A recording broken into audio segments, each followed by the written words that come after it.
Welcome to టియానస్ kitchen Telugu. ఈ రోజు దొండకాయ రోటి పచ్చడి తయారు చేసే విధానం షేర్ చేయబోతున్నానండి. చాలా టేస్ట్గా చాలా స్పైసీగా ఉంటుంది.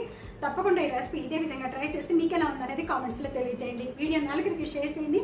టియానస్ కిచెన్ని సబ్స్క్రైబ్ చేసుకోండి. ప్యాన్లో 1 టేబుల్ స్పూన్ ఆయిల్ వేస్తున్నాను.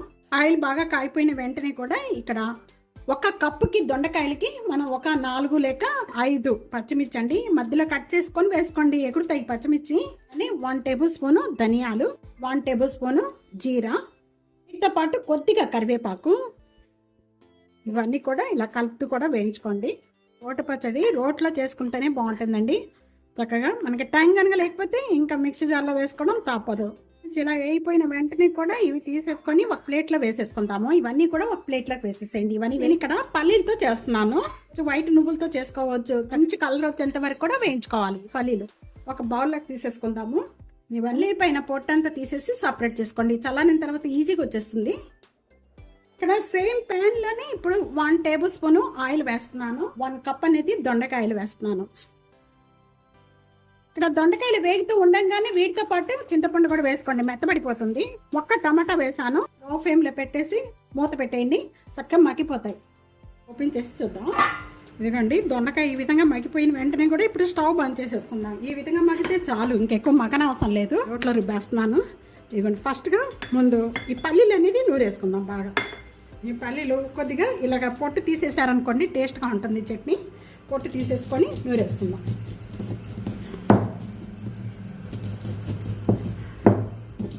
ముందుగా పల్లీలు మెత్తగా నూరుకోవాలి. పల్లీలు ఇలా మెత్తగా చేసుకున్న వెంటనే ఇప్పుడు దీంట్లో ఒక 4 లేక 5 వెల్లుల్లిపాయ రెబ్బలు కూడా వేసేసి మెత్తగా చేసుకుందాం. ఇలా మెత్తగా అయిపోయిన వెంటనే కూడా ముందుగా మనం ఈ పచ్చిమిర్చి అలాగే ధనియాలు జీలకర్ర ఇవన్నీ కూడా వేసేసి మెత్తగా చేసుకుందాం. వీటితో పాటు రోటి పచ్చడి మనకు ఉండాల్సిందే. ఎన్ని కర్రీస్ ఉన్నా ఒక రోటి పచ్చడి మాత్రం కంపల్సరీ. ఎందుకంటే మనం ఒక ముద్ద ఫస్ట్ పచ్చడితో తినంగా ఆ తర్వాతే కర్రీస్ ఏదైనా బాగా మెత్తగా మెరుపుకోవాలి. ఇలా మెత్తగా చేసుకున్న వెంటనే ముందుగా మనం ఇంకా దొండకాయలు వేయించుకున్నామండి. ఈ దొండకాయలు కూడా వీటితో పాటు మెత్తగా చేసేసుకుందాం.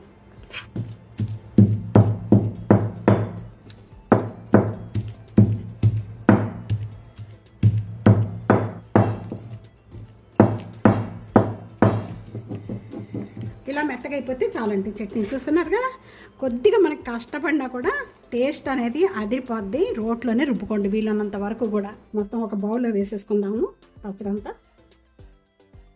ఇప్పుడు ఈ పచ్చడంతా కూడా తాలింపు పెట్టుకునే విధానం చూసేద్దాం. ఎప్పుడు కూడా మనం రోట్లో పచ్చడి రుబ్బుకున్న వెంటనే కూడా ఇది మాత్రం క్లీన్ చేసేసి పెట్టేసుకోండి. మనకి రోల్ అనేది ఎప్పుడు లక్ష్మీదేవితో ఈక్వల్. ఎండిపోయిన తర్వాత క్లీన్ చేసుకోకూడదు. దొండకాయ పచ్చడి తాలింపు పెట్టుకోవడానికి ఇక్కడ నేను 3 టేబుల్ స్పూన్ ఆయిల్ వేస్తున్నానండి. కొద్దిగా పచ్చళ్ళకి ఆయిల్ ఎక్కువ ఉంటేనే బాగుంటుంది. ఆయిల్ బాగా కాయిపోయిన వెంటనే కూడా ఒక 1/2 టేబుల్ స్పూన్ శనగపప్పు, 1/2 టేబుల్ స్పూన్ మినపప్పు, 2 ఎండుమిర్చి ఇలా చిన్న చిన్న పీసెస్ కట్ చేసేసి వేస్తున్నాను. మంచిగా నూరుకున్న 2 వెల్లుల్లిపాయ రెబ్బలు. దాంట్లో వెల్లుల్లిపాయ రెబ్బలు వేసాం. దీంట్లో కూడా వెల్లుల్లిపాయ రెబ్బలు వేస్తే చాలా టేస్ట్ వస్తుంది. ఎంత బాగా వేగితే మీకు పచ్చళ్ళు అంత టేస్ట్ వస్తుంది. మధ్యలో చక్కగా పంటి కింద నలుగుతూ కరకల్లాడుతూ చాలా టేస్ట్గా ఉంటుందండి పచ్చడి. పప్పులన్నీ కూడా ఇలాగ వేయిపోయిన వెంటనే ఒక 1/2 టేబుల్ స్పూన్ జీరా, 1/2 టేబుల్ స్పూన్ ఆవాలు, ఇప్పుడు కొద్దిగా కరివేపాకు, ఇదిగోండి కొద్దిగా కొత్తిమీర, కొద్దిగా ఇంగువ. ఈ విధంగా వేయిపోయిన వెంటనే ముందుగా మనం ప్రిపేర్ చేసుకున్న ఈ పచ్చళ్ళలో కలిపేసుకుందాం. ఇదిగోండి పచ్చడి రెడీ అయిపోయింది. చక్కగా మంచి స్మెల్ వచ్చేస్తుందండి. ఈరోజు నాకు సోమవారం అయిపోయింది. టేస్ట్ చూసేసి మీకు చెప్పేసేదాన్ని. వేసేసుకున్న వెంటనే ఇదంతా ఒకసారి బాగా కలిపేసుకోండి. ఇదిగోండి పచ్చడి రెడీ అయిపోయిందండి. ఇదే విధంగా ట్రై చేసి మీకు ఎలా ఉందనేది కామెంట్స్లో తెలియజేయండి. మీడియా 4కి షేర్ చేయండి, లైక్ చేయండి. టియానస్ కిచెన్ని సబ్స్క్రైబ్ చేసుకోవడం అస్సలు మర్చిపోదు ఫ్రెండ్స్. Thank you.